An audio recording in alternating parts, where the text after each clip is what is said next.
Hi guys, and welcome back to a new Photoshop tutorial. My name is Manny, and in today's post I would like to show you guys how to create a very simple grunge effect with just a few steps.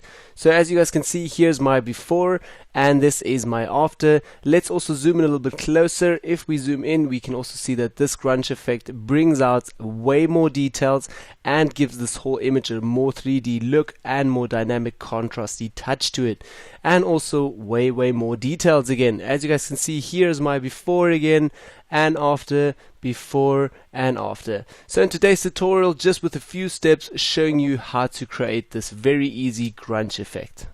Okay, so first of all, on here right hand side in my layers palette, I'm just going to make this a little bit bigger here. We already have our after image, which I'm going to drag to the bottom so we don't have that at all. Okay, so basically my original before image here, my first layer, I'm just going to duplicate that. I just imported it straight from Camera Raw, did a few adjustments in Camera Raw, then basically just brought this now into Photoshop, and here's my first layer. So first step that I'm going to do is take this to the new layer icon down here. We're going to make a duplicate of this, and I'm just going to write here 2 quickly so I know, okay, this is now my second layer, and I'm going to work now on the second layer. First of all, what I'm going to do is Command E, which basically means I'm just going to invert this complete image. Then I will go and start adding a new blending option to this, which I'm going to do over here, and we'll change this to Vivid Light. So now in Vivid Light we have a complete grayed out image, and that is a very good start for adding just a very contrasty grunge look to this. Okay, I'm also going to press right click here and say convert to a smart object, because I will apply a filter now. And once I apply this filter, I can always go back if my layer is a smart object, and I can then go ahead and tweak my filter again. So let's do that quickly. So converted that now to a smart object, as you guys can see also down here, the small icon. Now I will go to the filter section. I'm going to go to blur, and I'm going to look for surface blur. Okay, so surface blur opened, and now in surface blur, first of all, we can also work here with our radius and our threshold. Normally I start around 50 to 50 and then mask certain areas in and out, because under the threshold area, as you guys can also see, we do have these halos around here. So let's first of all play a little bit with our threshold here and take that all the way down. So as you guys can see, if I take it more down, our halos completely vanish, and we can actually then just up this a little bit more. So I mostly work between 30 to 50% here of my threshold. Then also in radius, if I'm going to push the radius all the way up, you'll see that this effect gets a little bit more less. Our halos get bigger and it softens everything a little bit. So if we're going to take the radius down to say 3%, you'll see that this sharpens more and also works more finer. But I'm more a fan of using it around at 50%. Which gives me a nice even effect, and also I do get a lot of more grunge in my image. Okay, so let's hit OK over here, and that will be directly applied now to my image. Surface blur has rendered, and now we have everything here on our second layer still as a smart object, and we can now also go back and forth and tweak this still. So as you guys can see, smart object over here, underneath we have our smart filters and surface blur. So if I want to go back and I'm still not happy with my adjustments here from the filter, I can just double tap here onto surface blur. That will take me back into the filter. I can tweak my stuff again and say OK, and that will directly be overtaken by our second layer over here. So it's very handy to work with smart objects. You can work quicker with those. Alright, so let's go over to our next step now. First of all, what I want to do is just change the blending options and keep on working on this on a normal layer. Gee, but if we switch this now to a normal layer, this will look like this. This is a bit ridiculous. So let's switch that back to Vivid Light, and we first of all have to apply a few more techniques. First of all, I don't really want any color in this image. As you guys can see, still some oranges here and some reds. I actually want to create just a very grayed out image. So I'm going to go to adjustments here, hue and saturation, and I'm going to take my saturation sliders here. Let me just make this a bit bigger. Saturation sliders all the way down so we have no color whatsoever. Okay, so for the next step now, I do want to change the blending options, but first of all I need a complete new layer. For that we can press the master shortcut, which is Command Alt Shift and E all together, and we will merge physically all layers together and create one new layer over here. So we can go ahead now and delete the hue and saturation and our second layer, and we will just be left with our last layer here, just our normal gray layer. So now the trick comes in, just take the blending options here and switch that all the way down to just overlay, and we will directly already get a very grungy effect onto our image. So as you guys can see, here's the before and after, before and after. Let's zoom in a little bit closer over here. If this is a bit too strong and you still have halos, we can obviously do masks. So here's a before and after again, before and after. Let's go a little bit down here on his clothes and his coat. So before and after, before and after. Way more detail than we had before. Okay, so let's zoom out a little bit again. As I said, obviously this is applied onto your complete image. If you want that effect, you're welcome to do it on your complete image. I actually want to create a hidden mask now, so I'm going to hold Alt here, select the new layer mask icon down here, and we will physically get a hidden mask. So now I'm just going to brush this in very roughly onto the person. So I'm going to change my brush over here. Also a white foreground color, yep, say OK, and I'm going to switch this opacity to around 100%. I'm going to press Ctrl Alt together to make my brush a little bit bigger, and also feather my brush hardness here around 50%. Okay, make my brush a little bit smaller again, and on my mask here, on the hidden mask, I'm just going to brush it in now onto his face and everywhere where I actually want this effect to shine through.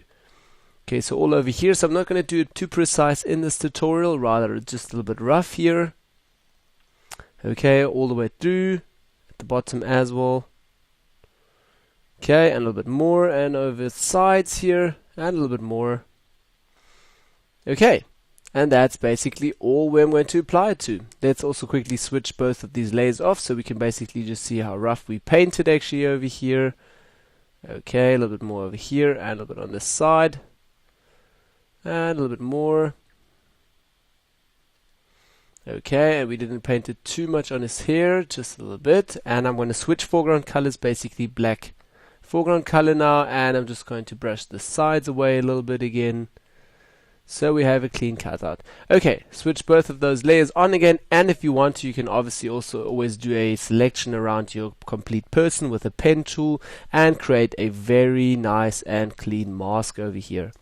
I'm going to press X again quickly with a white foreground color here, and also just paint a little bit in his face again. And that's now my basic first step to create just a very simple grunge effect. Okay, next step that I will do is also create another new gray layer here with the new layer icon. I'm going to press Command A to fill my complete image with a selection, as you guys can see over here. I'm going to press M for the marking tool, right click and say fill this complete layer again here with 50% gray. So let's select 50% gray, gonna hit OK, and we have a new layer here to do some dodge and burning. Okay, so on this layer I'm also going to change the blending options to overlay, so it's a little bit harder. Going to press Command D to get out of the selection here. And now on this layer again with just black and white foreground color with a normal feathered brush. So let's select our B, the brush again. Our opacity here at the top, I'm going to switch that back to 0.7. And also my foreground color is black and white. I'm going to put the highlights first, so let's paint with white first. And zoom in a little bit closer. First of all, I do also want to change my brush. So again, Control Alt. And hardness should be 0, so feather it completely, and I'm going to make my brush a little bit smaller. And I'm also working with a Vacuum Continuous 4 board, so via my board I'm able to change brush sizes really quickly. Otherwise, use the brackets up and down, open bracket and closing bracket. Okay, let's also go into the face now here, and first of all what I'm going to do is just paint a little bit onto his highlights everywhere, just a little bit over here. On his neck, just a little bit. I'm not overdoing this time. Mostly I do it a little bit harder, but for this technique, just a little bit everywhere on the highlights, a little bit on the eyes. And also now just very roughly onto the coat, everywhere into these small areas here. Okay, and a little bit more. I'm going to make my brush a bit bigger now and do it very roughly over the coat, over here a little bit. And just trying to find these edges over here, make it a little bit smaller my brush, going over these edges here, a little bit more, okay, and a bigger strikes over here. A little bit more down. So like I said obviously before, I'm not going to do it too much today, rather just a little bit on some areas. Okay, a little bit onto the pants here, and going up a little bit again, a little bit on the hair, right, like I did before. Okay, and that's basically all I'm going to do.